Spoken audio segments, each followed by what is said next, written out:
के ओ मेटत कठिन कुंक भाल के। ये कुंक जो यहाँ लिखे गए बेमाता ने लिख दिए हैं। जन्म से पहले प्रारब्ध लिखा जाता है, जन्म तो बाद में होता है, प्रारब्ध पहले लिखा जाता है। आज अगर आप सत्संग करके और अपनी चेतना को जागृत कर लेते हैं तो अगले जन्म के लिए भगवान तुम्हारी व्यवस्था खुद करेंगे। भगवान व्यवस्था करते हैं अपनी भक्त की, कहां भेजना है, कैसे परिवेश में भेजना है, उसकी व्यवस्था, गर्भ की व्यवस्था, गर्भ से निकलने के बाद बाहर की व्यवस्था, सारी व्यवस्थाएं चाक चौबंद करके भगवान और उस जीव को भेजते हैं। और देखिए जीव आता है, जो पाया था पहले उसने, वही फिर इंद्रियों के साथ में अपना कनेक्टिविटी बना के और फिर वही का वही वो फिर अर्जन करने लगता है। अगर ईश्वर के साथ आज हम जुड़े हुए हैं तो अगले जन्म में भी हमारी सारी इंद्रियां ईश्वर की ओर अपने आप आकर्षित होने लगी, करनी नहीं पड़ती। कहते ना रे वो तो बचपन से ही हमारा मन उधर भगवान की ओर जा रहा है, अपने आप तो नहीं जा रहा, अपने आप नहीं जा रहा, प्रारब्ध से। प्रारब्ध पहले रचा पाछे रचा शरीर, ये शरीर की रचना तो बाद में हुई है, प्रारब्ध की रचना पहले हुई है। अब ये प्रारब्ध का रचयिता कौन है? प्रारब्ध का रचयिता कौन है बताओ? परमात्मा है या जीव है? प्रारब्ध का रचयिता ईश्वर है या जीव है? तो प्रारब्ध का रचयिता ईश्वर नहीं है, जीव है। प्रारब्ध का रचयिता जीव है।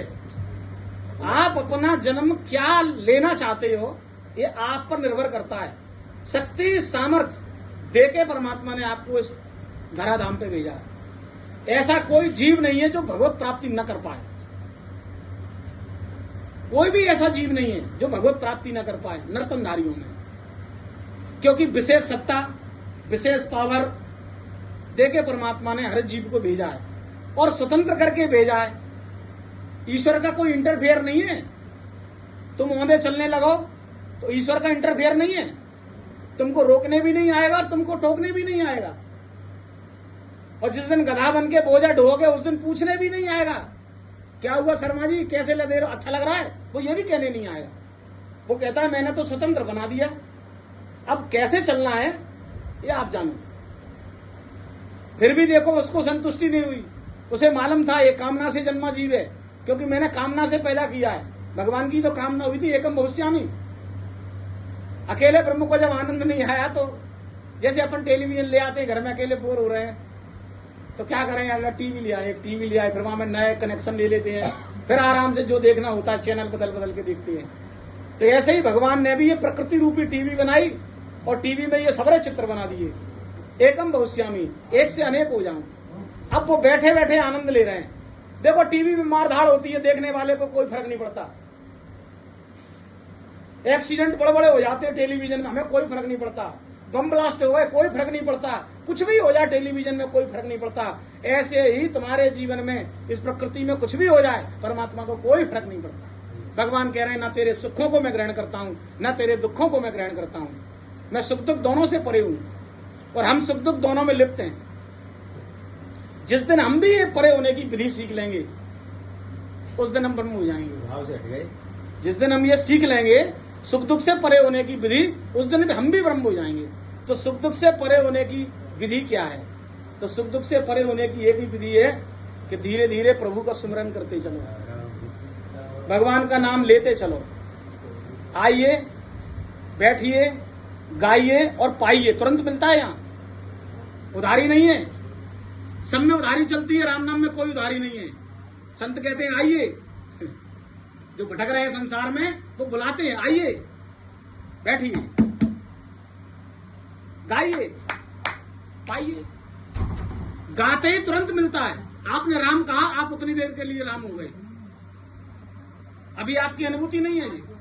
लेकिन जब नित्य इस क्रिया को करेंगे तो वो अनुभूति आपके अंदर से स्वयं होने लगेगी। आपके अंदर के राम आपको अनुभूत कराने लगेंगे। आज कोई दूसरा अनुभूत कराएगा। आरंभ दूसरे के द्वारा होता है। आरंभ में गुरु की जरूरत पड़ती है।